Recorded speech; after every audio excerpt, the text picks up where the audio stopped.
Hi there, this is the review for the Algebra 1 Part 2 midterm, and as always I am the amazing Mr. Jansen. So away we go. If we take a look at the first one, it says the store has exactly 5 blue tents, 6 green tents, and 11 orange tents. An employee randomly selects 2 to be floor models. We want to know what's the probability that we select green and then an orange tent. So let's talk about green. There are 6 green tents out of 22 tents total. So the probability of a green tent is 6 out of 22. But now if we're modeling this situation, we're going to set that tent up, okay? So one of the green tents has now been set up as a floor model. So now the probability of an orange tent, there's still 11 orange tents to choose from. But because we set one of the green tents up already, there's only 21 tents left to choose from. And this is an AND probability. Remember, AND probabilities, we multiply the two fractions. Or we add and we multiply. So I'm going to multiply these. I'm going to cross-reduce a little bit. The 6 over 22 reduces to a 3 over 11. And then I can also cross-reduce. The 11s cancel out to a 1 and a 1. The 3 and the 21 reduce to a 1 and a 7. And so when I multiply straight across here, I get 1 over 7. So the probability is 1/7. Which, of course, we could express as a decimal if we wanted by plugging that into our calculators. For number 2, it says a store has exactly 5 blue tents. Okay, same scenario, and we want to know what's the probability that both are going to be green tents. So we start off the same way. The green tents is 6 out of 22. But now I set one of those up. Now there's only 5 green tents left, and there's only 21 tents total. This is still an AND probability. The AND is implied if we want them both to be green. We want a green tent and then another green tent. So I'm going to multiply. And once again, I'm going to reduce this. That's a 3 over 11. I can cross-reduce the 3 and the 21 reduce to a 7 and a 1. And I multiply straight across. That's going to give me a 5 over 77. And once again, we could express this as a decimal by plugging that into our calculators. This one, it says to solve the equation, then check your solution. Whenever we're solving an equation that has variables on each side, we want to get the variables together first. So I'm going to subtract the 5x from each side. So that's going to leave me with a -4 equals 8. And from here, I can't really do anything else. Normally, I would then get the variable by itself by undoing operations. But since I got rid of the variables kind of accidentally, and I got this false statement, -4 does not equal 8, it means that this is one of our special cases of no solution. Okay? In number 4, we're using function notation g of x. Remember, function notation works this way. It's saying a function g that has x's in it.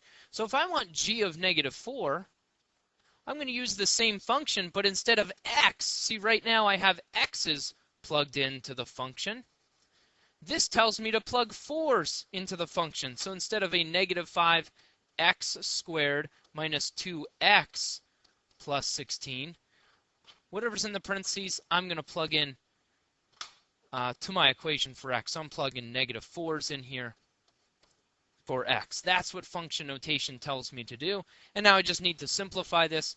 Here I've got a -5, -4 squared. I have to do the exponent first. It's a 16. Now I can go ahead and do this multiplication. So this is going to give me a -80. That's going to be a +8 and a +16.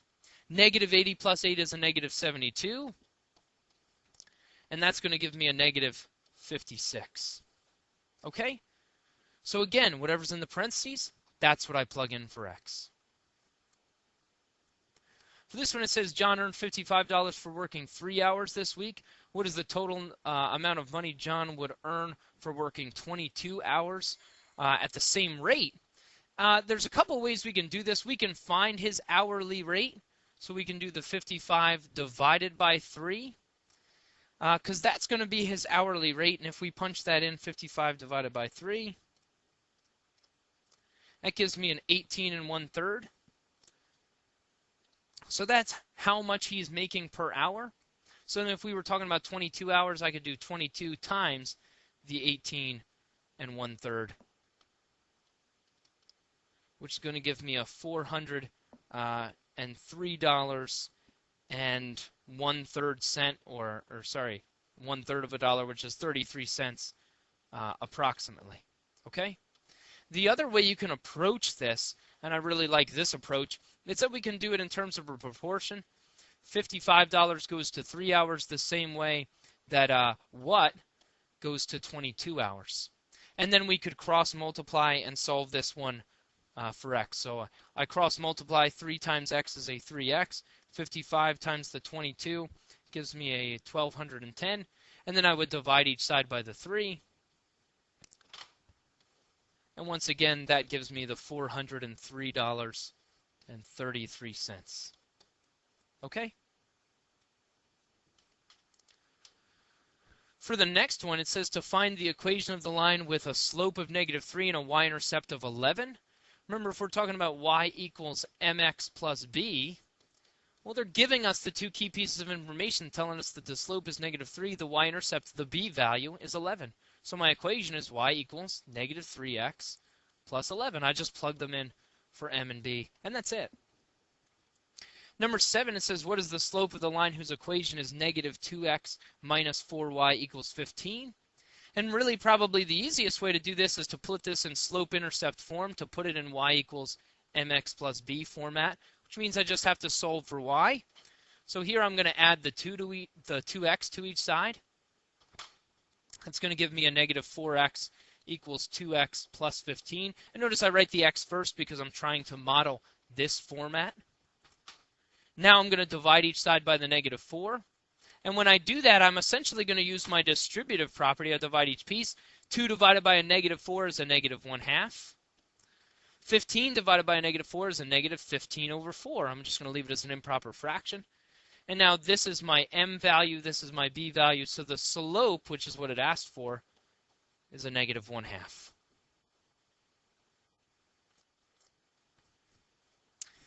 In number 8, it says to graph the equation y equals -1/2 x minus 2. And once again, I've got the slope and the y-intercept. The slope here is the -1/2. That's my m value. The y-intercept, the b value, is a -2. So I start with the y-intercept, so I go down to -2. The slope is -1/2, which means I go down 1/2 and plot a point. Down 1/2. Or I can go up 1, back 2. And now that's plenty of information to be able to graph this line. So I draw the best line that I can. And I put arrows on each end because that pattern continues forever. And that's it. In number 9, it says to write the equation of the line that passes through the pair of points. And for this, remember, the two things we need for the equation of the line are the slope and the y-intercept. For this one, to find the slope, I'll do the slope formula since most of you are probably more comfortable with that. That's my y sub 2 minus y sub 1 over x sub 2 minus x sub 1. So that's going to be a 0 minus a -12 over a -13 minus a 7. So remember, minus a -12, that's like plus a positive. So that's going to be 12 over. Down here, this is like plus a negative, which is a -20. So 12 divided by a -20, that's going to give me a negative. And now I just reduce the fraction there, it's divisible by 4. That gives me a 3/5. So my slope is a -3/5. Now I need to find the y-intercept. To do that, I start with a fresh y equals mx plus b. And I plug in what I know. I know that the slope is a -3/5. B is the thing I'm looking for, so I just need an x and a y value, and I've got a couple of them. Here's an x and a y I could use. Here's an x and a y I could use. I'm going to use the second one because it has a 0 in it, and that makes things a little bit easier for me. So I plug the -13 in for x, plug the 0 in for y, and I just have to solve this for b. This is going to give me a positive 39 over 5.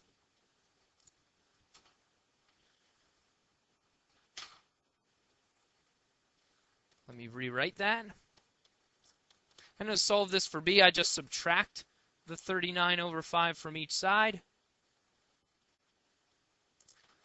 So I get a -39 over 5 equals b.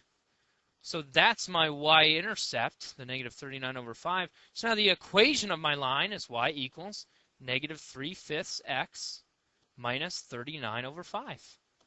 I find the slope, find the y-intercept, plug it in. For number 10, it says to solve each compound inequality and graph the solution set. For these, I'm just going to solve each individually. So here I subtract the 5 from each side. That's going to give me a 5x is greater than 20. I'm going to divide each side by the 5. So that tells me that x is greater than 4. Then I'm going to do the same thing over here. I'm going to add the 8 to each side. So that gives me a negative 6x is less than a 30.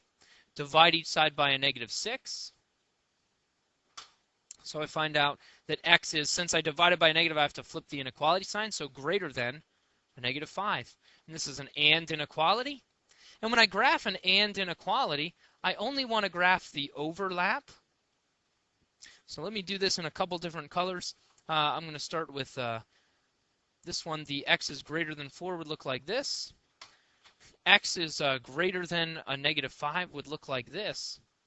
But now if I think about these two things and what would they look like if I put them on top of each other, if I moved that, we can see that where they overlap is everything from here on up. And when I graph an and inequality, all I want to graph is the overlap.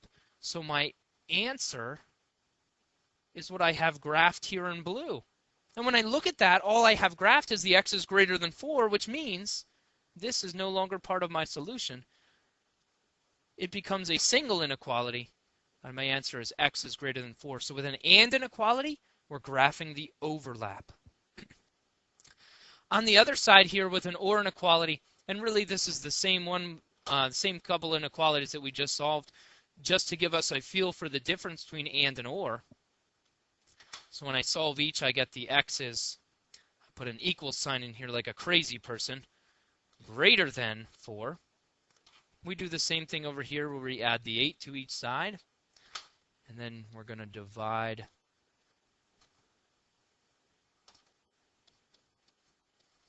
by the negative 6. Once again, flipping our inequality sign.